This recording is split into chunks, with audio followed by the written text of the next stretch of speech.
한국직업방송과 연합뉴스TV가 함께 만드는 취업 전문 뉴스 투데이 고용플러스입니다. 네, 첫 번째 소식입니다. 국회의원이 친인척을 보좌관으로 채용하는 비정상적 관행이 20대 국회에서도 여론의 도마에 올랐습니다. 보좌진에 대한 잘못된 시각이 근본 원인이라는 지적이 많습니다. 김남권 기자입니다.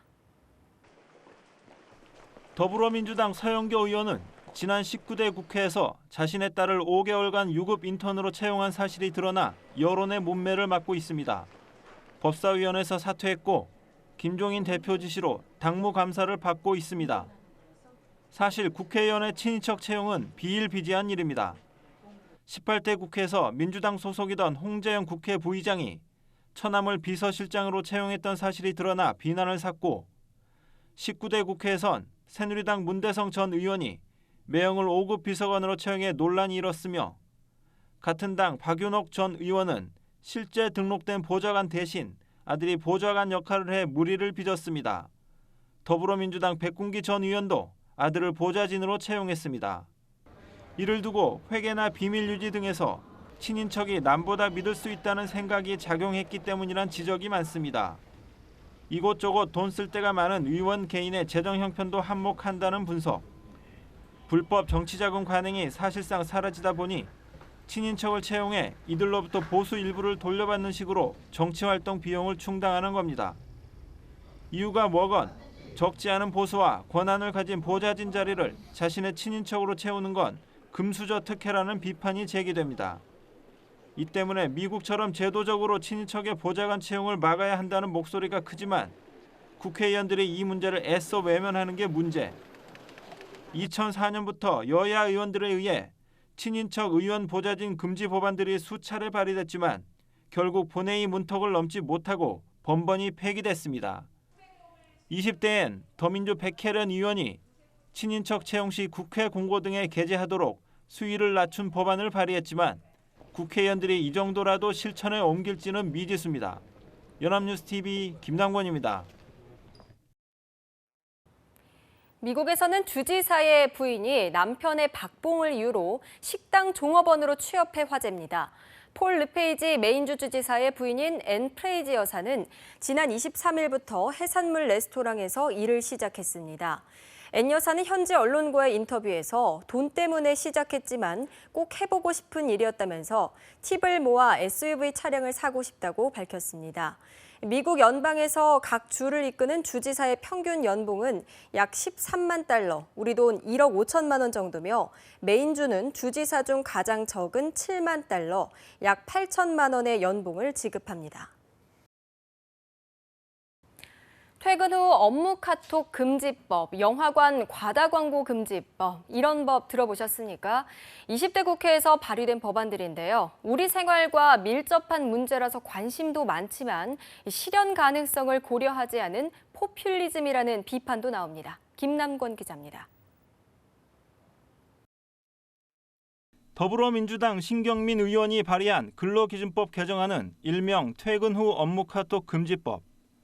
근로시간 외 시간에 문자 메시지나 SNS 등을 이용해 업무 지시를 내려 근로자의 사생활을 침해해서는 안 된다는 내용입니다. 새누리당 박성중 의원은 최근 잇따르는 묻지마 범죄를 예방하는 차원에서 구조 불이행죄를 도입하는 형법 개정안을 발의했습니다.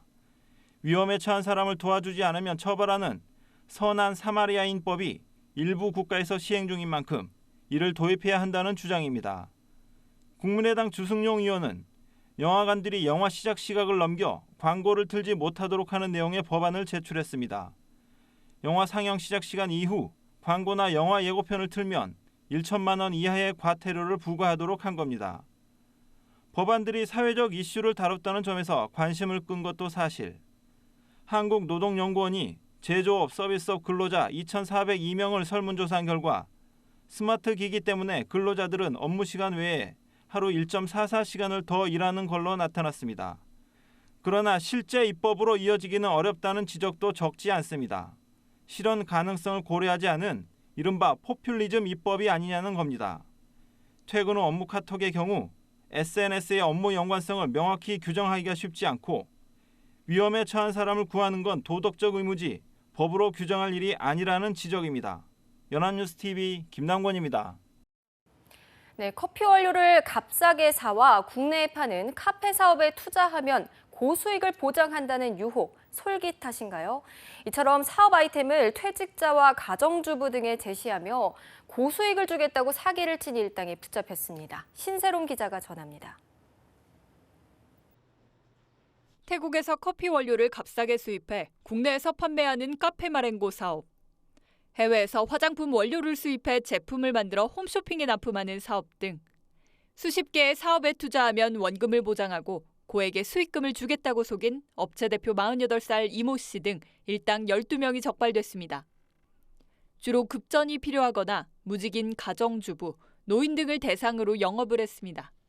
나는 그 생활비를 줬다. 나 지금 돈이 없어 집세도 못 넣어 죽겠다. 이러니까 빨리 좀 두가 이러니까 조금 기다리세요. 우리는 어디 지금 뭐고 수입 나오는 데가 없으니까 그것을 계속 준다 하니까 이래 들어가 보면은 안 줘 다 떼먹고.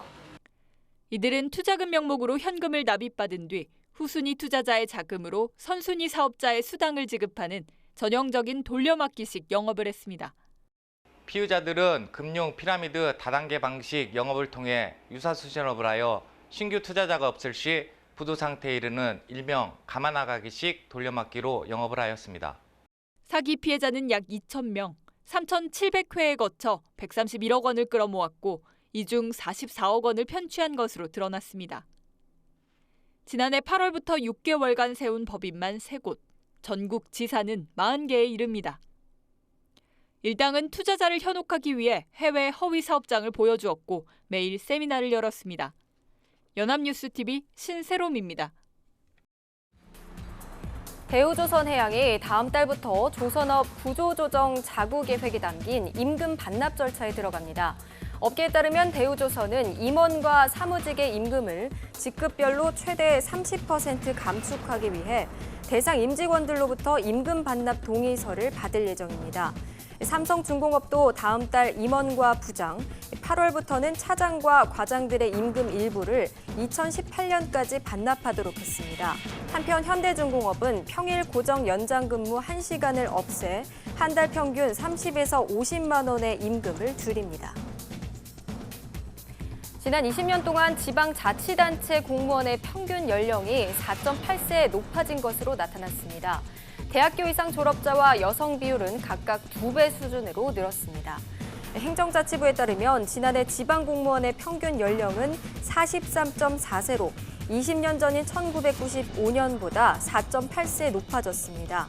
대학교 이상 졸업 인원은 1995년 10만 7천여 명에서 지난해 23만여 명으로 2배 이상 늘었습니다.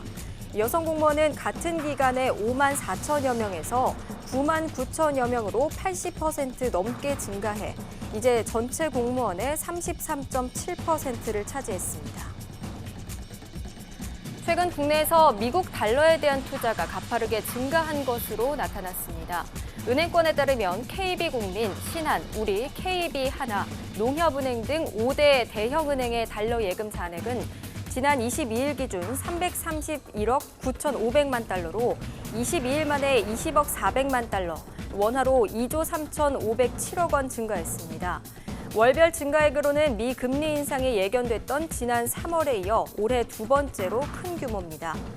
은행권은 영국의 브렉시트 국민투표와 미 연방공개시장위원회, 일본은행 금융정책결정회의 같은 금리 관련 이벤트 등으로 시장의 불안이 커지면서 안전자산인 달러 예금으로 돈이 몰린 것으로 분석했습니다.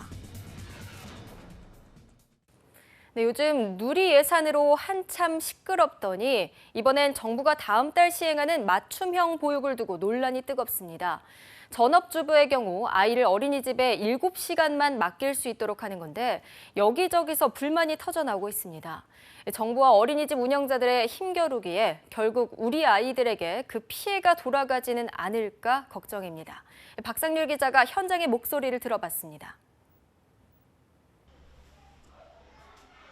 아이들 신발로 가득했던 신발장이 군데군데 비어있고 아예 불이 꺼진 방도 있습니다. 경기도에 있는 이 어린이집은 지난 23일 평소 정원의 30%만 등원시키는 부분 휴원에 동참했습니다. 부분 휴원으로 집에서 아이를 봐야 하는 부모들은 불편을 호소합니다. 나가서 놀아줄 것도 그렇고 집안에서 놀자니 공간도 그렇고 아무래도 불편은 하죠. 어디다 맡겨놓고 데리고 놀 수 있는 게 안 되니까.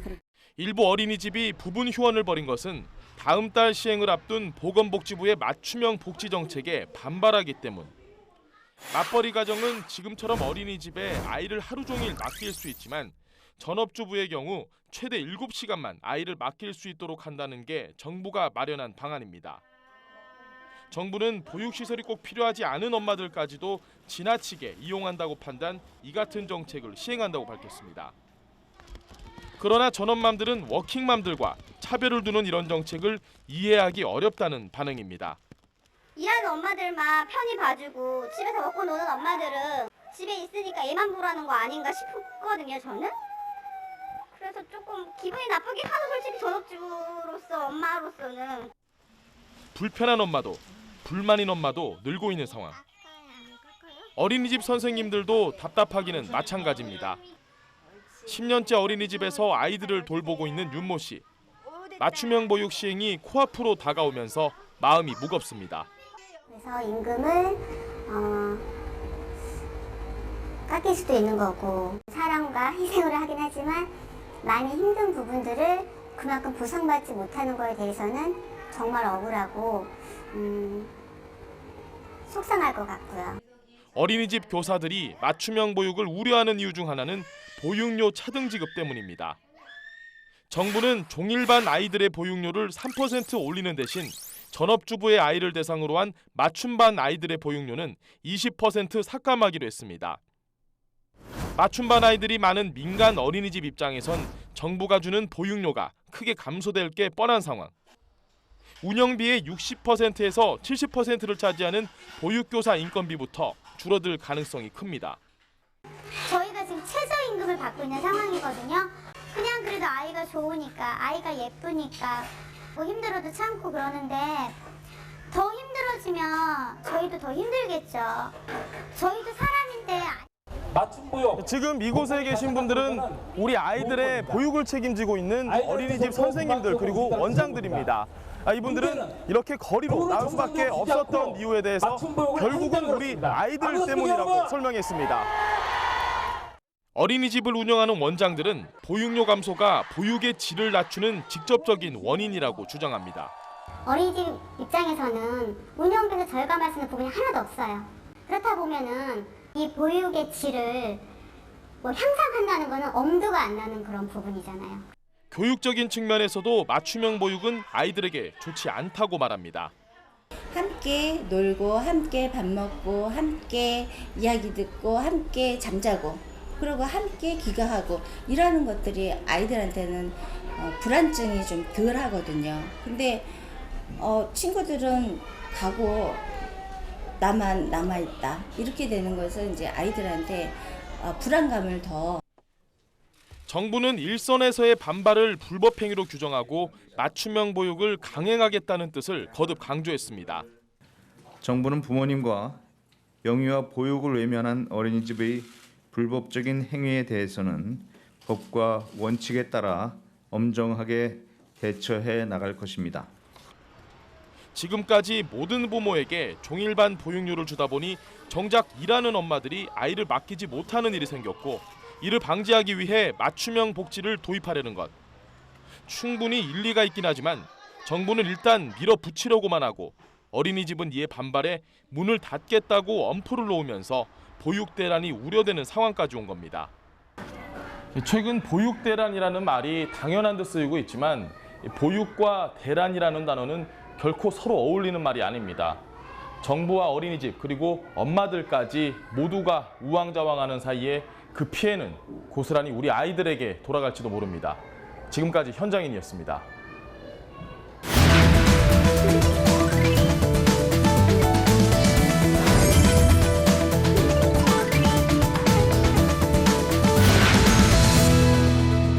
직장인과 구직자를 위한 알짜 정보를 키워드로 알아봅니다. 핫키워드 시간 강설희 아나운서와 함께합니다. 안녕하세요. 네, 안녕하세요. 핫키워드 시간입니다. 오늘의 주제를 소개해드리기 전에 박송혜 아나운서에게 질문 하나 할게요. 네. 송희 씨는 사람들과 약속을 잡을 때 갑자기 모이는 번개파이신가요? 아니면 좀 사전에 정하는 계획파이신가요?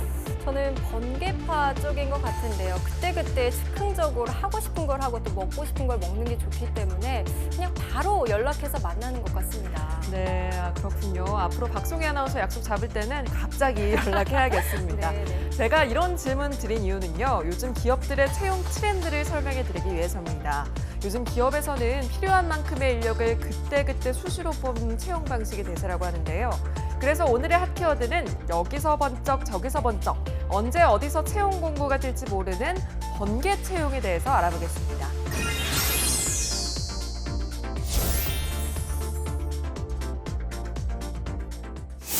네, 번개처럼 미리 정해놓지 않고 갑자기 채용을 하는 방식을 번개 채용이라고 하는 것 같은데요. 정확한 의미 좀 설명해 주세요. 네, 이 번개 채용은요. 상하반기 공채처럼 미리 시기를 정하는 게 아니고요. 결혼이 생기거나 충원이 필요한 부서에서 그때그때 채용을 실시하는 걸 말합니다. 번개 채용은 특히 불경기에 많이 나타나는 현상이라고 하는데요. 구조조정 확산과 불확실한 경기 전망 등의 요인으로 채용 비용을 줄일 수 있는 이 번개 채용이 점점 늘어나고 있는 것으로 보입니다.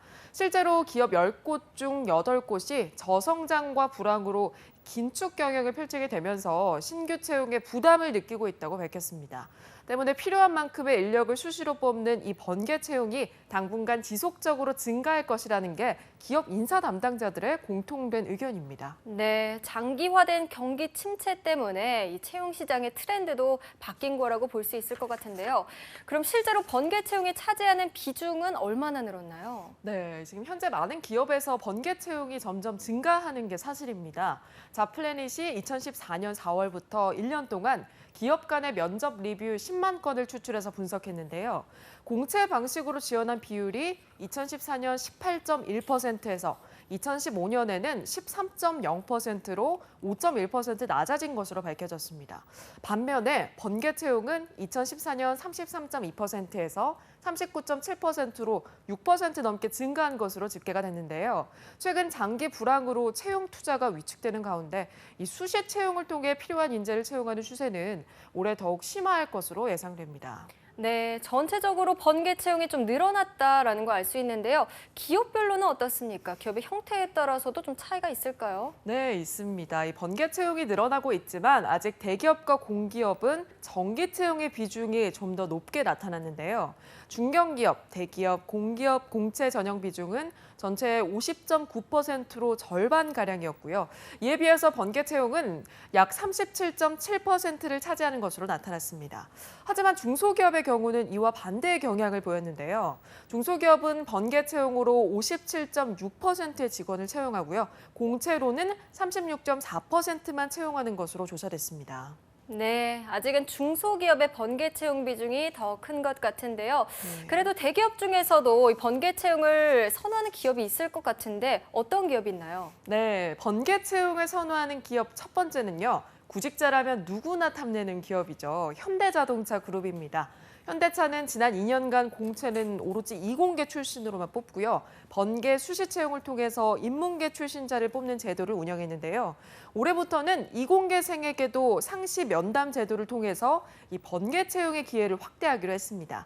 또한 SK그룹은 지난해 하반기 경력직을 포함한 수시 채용 선발 인원이 신입 공채보다 훨씬 많았고요. 올해는 인턴십 채용을 늘린다고 합니다. 사실 글로벌 기업이나 국내에 진출한 외국계 기업들은 이미 오래전부터 이 번개 채용 위주로 인력을 뽑고 있습니다. 애플, 마이크로소프트, 아마존 등 미국의 유명 IT 기업들이 대표적인데요. 이들은 한국식 정기 공채 채용 제도는 운영하지 않는 대신에 항상 웹사이트에 필요한 인력을 공지하고 지원하는 지원자를 수시로 채용하고 있다고 합니다. 네, 번개 채용이 점점 늘어나고 있다는 게 느껴지는데요. 이 번개 채용은 말 그대로 갑자기 진행되는 거잖아요. 네. 구직자들이 놓치지 않으려면 어떻게 해야 되나요? 네, 알짜 번개 채용을 놓치지 않도록 공략법을 가지고 왔는데요.